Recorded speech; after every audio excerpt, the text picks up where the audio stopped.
ngā maunga whakahi, i ngā kō awa-awa o te motu, nā e te whakamiha a auraki, e pā oro atu ana kia koutou katoa. Nā e te wāhanga whakamutunga mo tēnei hōtaka-a-ipurangi, e whakakōpaki ana i ngā kōrero a te Matatini Uruamanu te kaumārima. Welcome to part 2 of episode 5, the final episode of the Te Matatini Web Series. Hei hua ki tēnei wahanga, ka kōrero atu kia Mana Whenua, ki te kāhui whakahaere ara te Pātuitanga, a ka kōrero atu hoki ki te hiamana me te tumu whakarai o te Matatini, e whakakōpaki nei i ngā mahi i puta motu. To start this episode, we talk with Mana Whenua, the governance group Te Pātuitanga, and to the chairman and executive director of Te Matatini, who will reflect the festival at Puta motu. The pōwhiri was as much as Tūāhuriri could offer and Ngāi Tahu could offer our manuhiri. They were our honoured guests. We were honouring them. He Ngākau Aroha was talking about, that's what the pepeha was about, the whakatauki was about, to honour our honoured guests in the best way we knew how. And so Ngāi Tahu came together and did it the best way they knew how. And it was fabulous. Puta motu was the perfect venue to host Te Matatini. If we have a look at the kaupapa of what Puta motu is talking about, you know, the land of echoes and things like that, having Kapa Haka there actually absolutely resonated with that whole area. E kororo nei ka mutu pē tēnei matatini, kia au, koe nei te matatini o ngā matatini i roto i oku whakaro.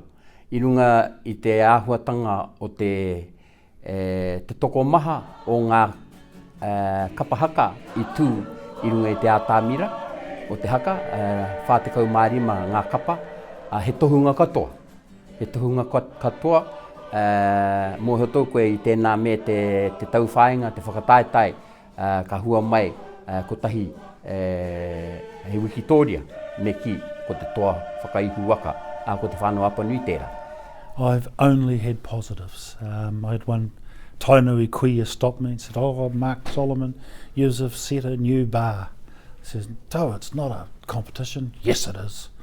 So, but all I've had is positives. Combining with Matatini was a perfect way for us to say thank you. You had a huge amount of Māori from across the country come into Christchurch. It was also a real positive to show Christchurch what's out there in the Māori world. Matatini, you know, the biggest Kapa Haka competitions in the world, magnificent, but not many people in the south have actually seen what is available. So I was really proud to be able to host it down here. Very excited that the event went off so well, and happy that we were able to provide what we said we were going to provide for our manuhiri, and that we could do it in a way that was distinctly southern for us without being over the top, I guess.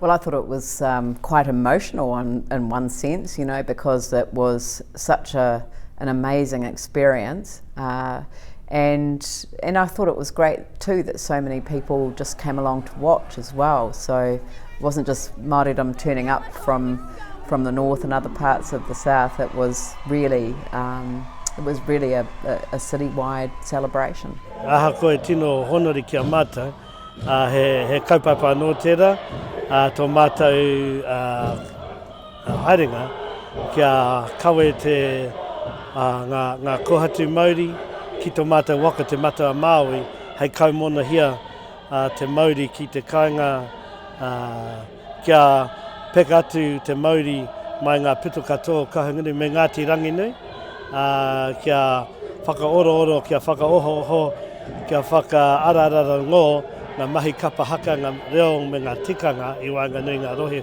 whānui o Ngāti Kahungunu me Ngāti Ranginui.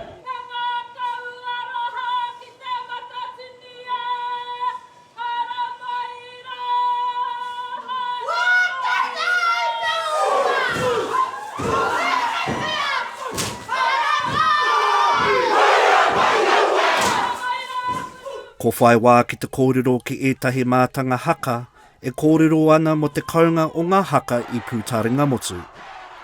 Here we have Māori performing arts experts who will talk about the quality of haka here at Pūtaringa motu.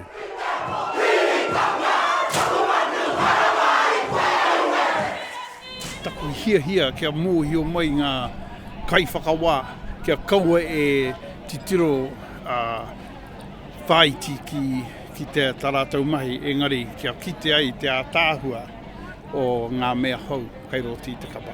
I tērā rua tau, kua piki ake I Nāia nei, kua piki noa ake.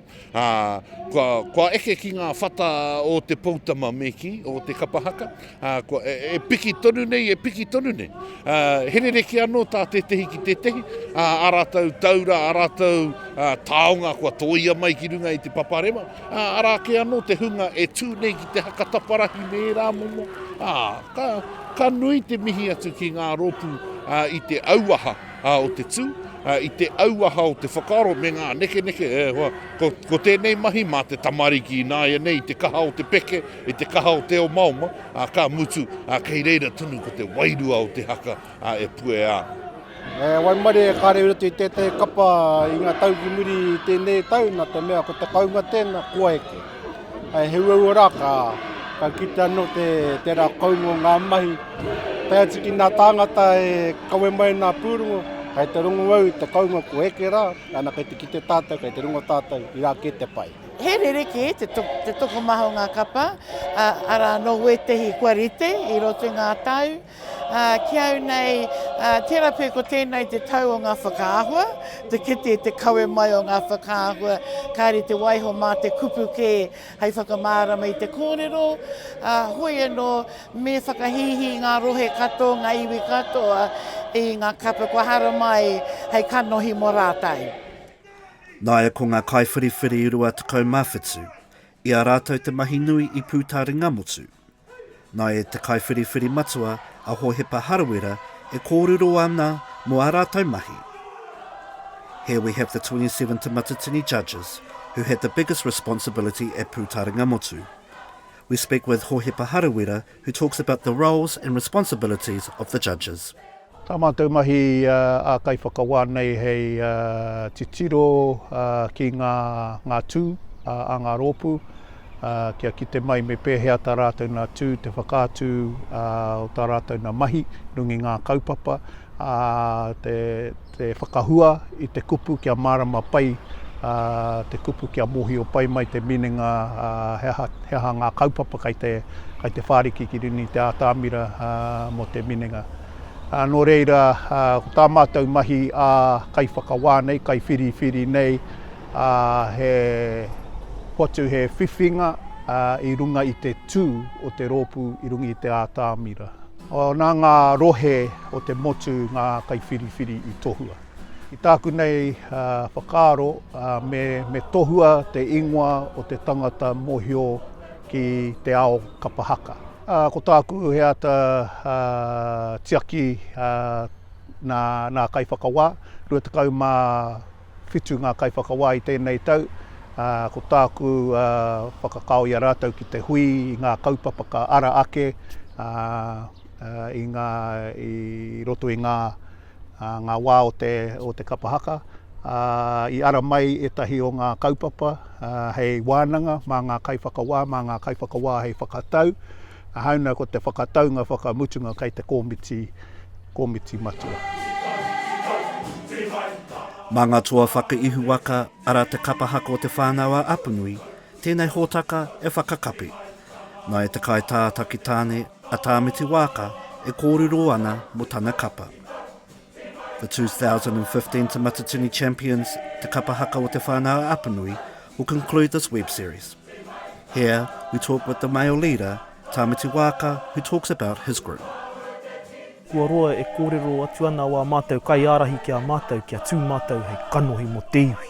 Hei kanohi, whakakanohi te iwi ki te motu kātahi kārua, kia tū mātou hei whakahihitanga, hei koanga ngākau, hei tānga manawa moa mātou uri kei te ao. Ko tahi te kaitito, ko rikirangi gauge te kaitito, I pakeke mai e raro I ngā tikanga o te iwi, te hāhi ringa tū. Ko ngā kōrero te iwi kai ai e pupuria. Te ara noa atu ētahi, engari he tangata noho i te pai. Toru rā e runga i te pai, rua rā e ruto i te wharenui mō ngā karakia, kua mau i aia ngā kōrero a ngā kaumātua, ngā kuia. I te wai tīmata te kapa, ko tētahi o ngā kuia ko Emma Rogers, he Ngāi Tahu ia. He Ngāi Tahu ia. No reira, ko ira tētahi o mātou hono ki roto o Ngāi Tahu. Engari, kua mau i aia ngā akoranga, ngā kōrero, te tua te iwi, mai te hunga pēnei a Emma Rogers, ia Maka Jones, te wire mu tāwhai, a waiaka nehu moana Gage, engari ka whai wāhi nā kaumātua, māroto i a rikirangi. I wā mātou prāki tihi, ka hara mai ngā kaumātua ki te mātakitaki, ki te tautoko. Ka kite koe i a rātou, e noho ana, e memene ana, e kata ana, ki te kore hoki e kata, he raru kei te haere. Koe ira hoki, e rua ngā tohu ki te kapa, mēnā e pai ana ngā mahi, kei te waiata ngā tamariki, kei te koa ngā kaumātua. Mēnā kāri te pai ngā mahi, kua puta ngā tamariki ki waho, kua noho puku ngā kaumātua. Ko ira ngā tohu, no reira me ki ko ngā tamariki moko puna, me ngā kaumātua, ko rātou te barometer. Mēnā e pai ana o mahi. No reira, ko ira ngā tohu, ka tiro mātou ki ngā tohu, ka tiro a rikirangi ki ngā tohu. No reira, e whai wāhi ana ngā kaumātua.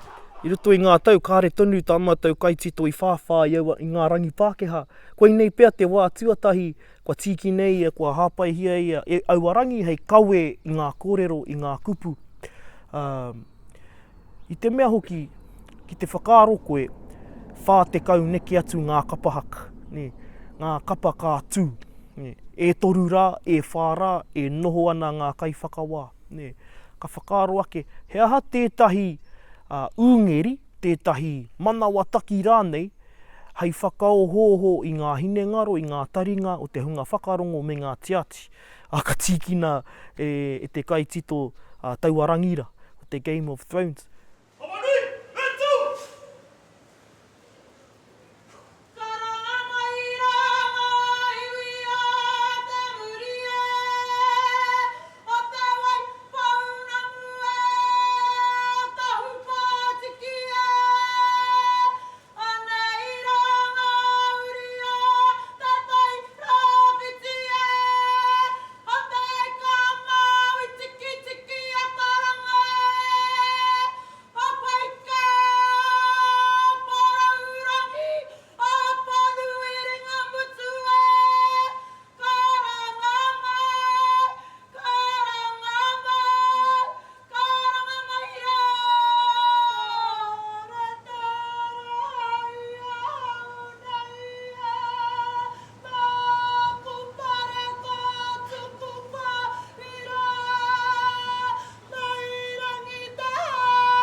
Mihi baila, mihi baila, mihi baila, mihi baila,